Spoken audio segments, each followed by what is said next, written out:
น้องชาวกัมพูชาค่ะขอบคุณมากๆค่ะแล้วพี่น้องชาวสปป.ลาวค่ะและ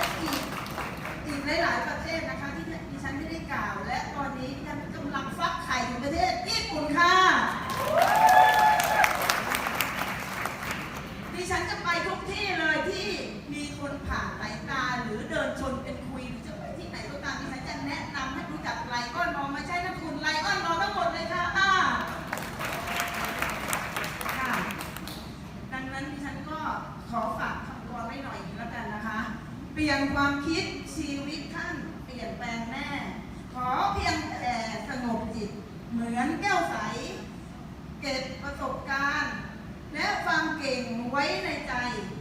รับโอกาสที่บริษัทไลออนมอลเขามอบให้ไปลงมือทำค่ะเพราะไลออนมอลเขาให้ท่านได้มากกว่าความสำเร็จสวัสดีค่ะโอ้โหสุดยอดมากครับขอเสียงปรบมือในการขอบคุณ